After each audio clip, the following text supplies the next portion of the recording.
Hello, my name is Kiriath, and today we are going to have a look at some of the Genestealer Cult preview stuff. We're going to have a look at the Gene-Sects. S-E-C-T-S.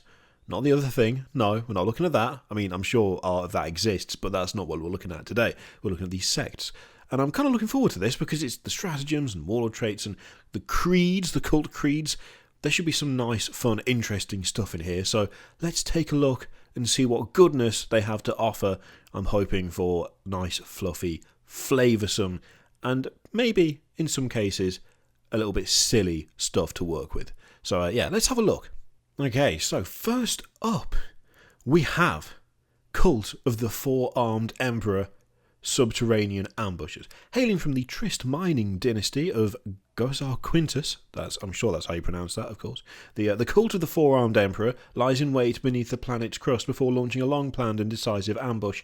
Some of their number never see the light of day until the day of insurrection. When the moment comes, these troglodytes attack with speed and savagery. Excellent use of the word troglodytes. I was so blown away that I couldn't pronounce the word speed mere moments after reading it. Until the end of the first battle round, add 1 to advance and charge rolls made for units with this cult creed. Starting from the second battle round, if a unit with this cult creed is set up on the battlefield, then until the end of that turn, add 1 to advance and charge rolls made for that unit. Okay, cool, nice. So, I mean, a flat increase of 1 to advance and charge rolls. I do like the addition there from the second battle round. That's fun. I mean, to be honest, the use of the word troglodyte has absolutely swayed me towards liking this more than I really need to, because it's alright, but just excellent phrasing, really. There's also a warlord trait that grants D3 additional command points, which is nice, and even a means of countering a key enemy stratagem, allegedly. So 3 command points, a plan generations in the making, Cult of the Four-Armed Emperor stratagem.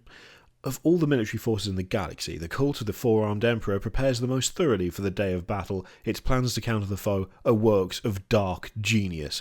Excellent. Use this stratagem just after your opponent has spent command points to use the stratagem, but before the effects of that stratagem are resolved. Roll a d6. On a 1, your opponent's stratagem is resolved as normal. On a 2 to 5, your opponent's command points are refunded, but the stratagem they're using is not resolved and cannot be attempted this phase. Oh my god, I love it. On a 6, the stratagem they're attempting to use is not resolved, cannot be attempted again this phase, and the command points spent are lost. This stratagem cannot be used if there are no Cult of the Four-Armed Emperor units on the battlefield, and cannot be used to affect stratagems used before the battle or during deployment. Still, that's pretty funny. I mean, the 2 to 5, if you just want to stop that stratagem from going off, is great. The 6, not getting it and not getting the command points, I like that a lot. I mean, to be honest, it'll be down to you true competitive lads, you true competitive players, as to whether the 3 command points is worth the gamble of stopping another stratagem. I mean, presumably you'd want to use it on something that is fairly costly, but I like the flavour of it at least. There's an element of just fun to that I quite like. Fun for you, maybe not fun for the person whose stratagem you are making not work, but for you, pretty cool. Okay, we also have the Twisted Helix, Experimental Subjects. I'm loving this already. The Twisted Helix excels in the arts of insane alchemy and dark experimentation. I don't know what's happening to my voice. Its neatly attired biophagous progenitors... Oh my god. Its neatly attired biophagous progenitors create monstrous hybrids of all sizes and shapes. The energies of forbidden biochemical concoctions building through their veins to lend uncanny strength and speed. Look, I mean, I could go back and start that again and read it cleanly, but I want you to feel and suffer my pain. I don't know why this is so difficult to read, but it really is. Its neatly attired biophagous progenitors create monstrous hybrids. It's just a difficult sentence. Anyway, add 1 to the strength characteristic of models with this cult creed. In addition, add 2 to advance rolls for a unit with this cult creed. Okay, alright. So, I mean, we've already seen a little bit of crossover, adding 2 to advance rolls for a unit with this cult creed, although it's not quite the same as the other one. It's not the same as Four-Armed Emperor, but a little bit of crossover. Again, flat increases. Not massively exciting, but the flavour text, at least, has me happy. We also have Elixir of the of the Prime Specimen. Oh, hang on, wait a minute. Yeah, it's Strength 5 Acolyte Hybrids and Strength 6 Aberrants, which is doubled to 12 if armed with heavy improvised weapons or power hammers. That is kind of fun. Let's be honest. That is kind of neat. You can also make your Twisted Helix Patriarch nothing short of apocalyptic by juicing him up with the elixir of the prime specimen. Again, the word choice is just, it's right there. The prime specimen. The constant methodical, yep, that's a word, experimentation of the Twisted Helix has led to a great many claims of the perfect bioform's creation. The finest bioalchemical concoction to come from the distilleries of Vajovium contains the rendered-down essence of the great spined beast manufactured from the corpse of a captured Tyranid wrecker organism that the cult gave much to acquire. Those who imbibe the resultant elixir swell with physical power, their muscle mass increasing to surreal levels even as their minds fill with bloodlust. So it's Twisted Helix model only. Increase the attack.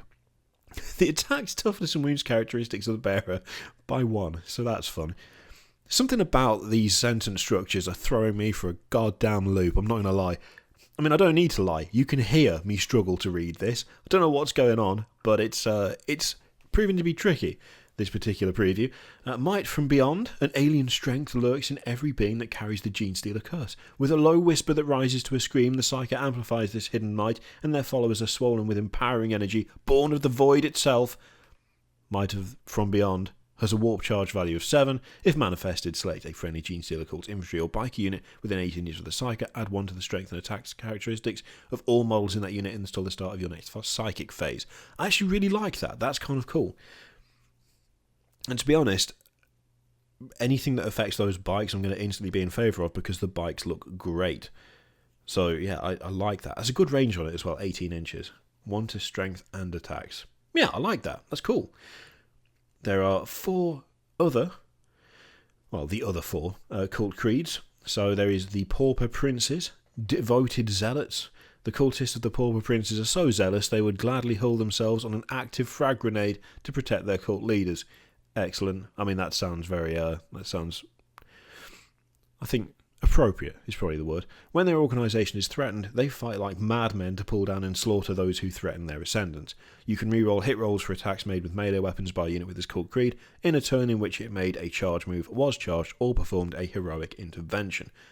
Okay, cool, nice, I like that. There is also the Hive Cult.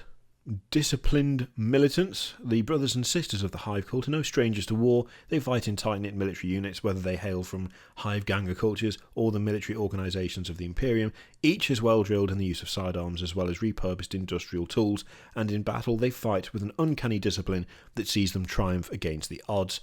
If a unit with this cult creed fails a morale test, half the number of models that flee, rounding up. In addition, units with this cult creed can still shoot in a turn in which they fell back. But if they do so, you must subtract 1 from their hit rolls in the shooting phase of that turn. I actually quite like that. That's interesting. I tend to like the effects that have an impact on morale, especially, I mean, we've seen, half of the number of models that fall as a result of a morale test, but the shooting in a turn in which they fall back, but subtracting 1 in the shooting phase of that turn, I quite like that. That's got a nice feel to it. We also have the Bladed Cog, cyborgized hybrids. There's a word, cyborgized. Christ. The Genestealer Cult that has taken hold in the Forge Worlds of the Imperium numbers a great many cyborgs amongst its flock. They seek to make man, machine, and alien one single, all-conquering organism, and in doing so find a supernatural resilience that makes them strong and hardy combatants. Actually, I really like the flavour text for that, and if I ever did a Genestealer Cults army, which of course would be far in the future when all of the projects are done, I would probably go for that based purely on that description. All models with this cult creed have a 6+ invulnerable save. Okay, cool. Models with this cult creed that already have an invulnerable save instead improve their invulnerable save by 1 to a maximum of 3+. In addition, infantry models with this cult creed do not suffer the penalty to their hit rolls for moving and shooting heavy weapons. I really like that. That is full of flavour. That's a nice bit of just impactful fluff there. That feels good. Yeah, that's the Bladed Cog so far. I think favourite, definite favourite. We also have the Rusted Claw, nomadic survivalists. The Rusted Claw believe that all things will rust and fade away in time, and that they need but endure to outlast the iniquities of the galaxy. They are toughened in body as well as in philosophy, though they take no real care over their material possessions, and are hence often clad in a motley of rags and tattered leather. The skin and chitting beneath is as hard as oak. When making saving throws, excluding invulnerable saving throws for a model with this cult creed, add 1 to the result if the weapon being used to make the attack has an armor penetration characteristic of 0 or -1. Oh, interesting. In addition, biker models with this cult creed do not suffer the penalty to their hit rolls for moving and shooting heavy weapons, or for advancing and shooting assault weapons. Oh, I like that as well. Oh, they've come out of the gate at the end there. The rusted claw and the bladed cog. 2 favourites out of all of those, I have to admit. I really like the flavour provided by both. So there you go, that is the Gene-Sect stuff for the Genestealer Cults preview, and I have to admit, I'm still really liking the bladed cog and the rusted claw more than the others. I will say the bladed cog is winning out. I have a love of kind of, well, like tanky, inexorable, slow advance armies, and it really feels like it fits that a lot. Obviously, things like the bikers and the vehicles aren't necessarily slow moving, but there's just a flavour to that I really like a bit more than the others. To be honest, yeah, my appreciation for the Genestealer Cults has been slowly rising since they started doing the previews, and especially since those models they showed off at the New Year's Open Day. And I'm liking the stuff that they showed off so far. I mean, as I say, I don't have a vast amount of experience with these guys. I've never even fought them, let alone like made an army of them. So those of you who already have like established Genestealer Cults armies, I'd be interested to know what you think of these rules. If there's any that's jumping out at you, any that you were kind of immediately drawn to, that you think you'll go for more than the others, and I guess why you are drawn to that one. I'd like to hear some experienced voices on this. So yeah, if you let me know what you think of these in the comments down below. As always, I will send those of you who have a good amount of Genestealer Cult experience to the top so people can see it. The last thing that I think I want to talk about just very quickly is there is a good possibility that the community spotlight will not come out today. It might come out tomorrow, hopefully tomorrow.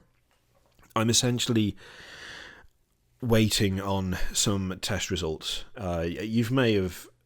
If you've seen on the like community tab of the channel, or if you follow me on Twitter, I've been having some fairly, potentially at least, serious issues with my health the last couple of weeks, and it's something that could be nothing.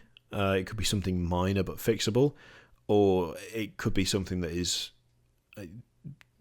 bad, like just really bad.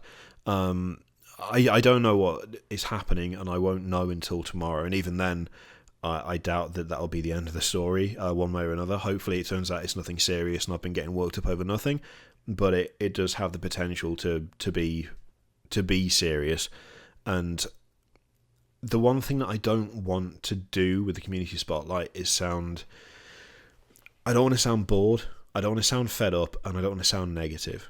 And at the moment, realistically, especially the last couple of days, as we get closer to tomorrow, as we get closer to Friday and actually getting those test results, I am increasingly just stressy and negative and just not in a great place to be trying to show off the stuff that you do, like your hard work. I want the community spotlight to be like a positive force, not like a negative, and not a negative thing, and not something where you're watching it and thinking that I sound like I don't want to be doing it. I don't want that to be the case at all. So I'm hoping that tomorrow will be good news, obviously, not bad, but it's just a little bit tricky to keep things afloat at the moment. So yeah, I'll obviously let you guys know what happens, whether it's nothing, whether it's something, whether it's bad or easily fixed, but I won't know until tomorrow. And I think probably I will push the community spotlight either to tomorrow, possibly Saturday, when I feel like I can do it justice, and I'm not just going to be sounding as though I don't like what I'm looking at, because that's not the case. That's just I have that kind of resting attitude right now, just because I'm just a bit stressed out and worried is what it boils down to. So I'm sorry that that's like to getting like slow to get off the ground, and how there's already been delays and stuff. As I say, this stuff's been going on for a couple of weeks now, and tomorrow will be the first day that I even start to get any sort of answer to what's happening. So it's something that I want to happen, but at the same time really don't, because I'm not sure I want to know the answer. So yeah, I'm doing my best to keep on top of stuff. I have no intention of just dropping it and never doing it. It's an important thing to me for it to be on this channel, so it'll still happen. I'm just not sure whether there'll be one like imminently, or whether I'll have to wait a little bit until I feel a bit more up to it and a bit more capable of doing your stuff justice. I mean, if it was my models, I wouldn't I wouldn't care if I sounded bored and like I didn't like them, because that's my stuff that I did. But it's not. It's your work that I'm looking at, and it's your work I'm showing off, and I want to be able to do it in such a way that is fair to you. So yeah, hopefully it'll be good news tomorrow, and I can stop stressing and relax a little bit and get back to normal. If not, you'll know about it either way. So thank you very much for watching. Sorry for the delays on that, and I will see you for the next one. Don't forget to comment about this stuff as well. I've already said that, but still do it, because I want to see what you guys think. So yeah, I'll see you for the next video, and toodaloo.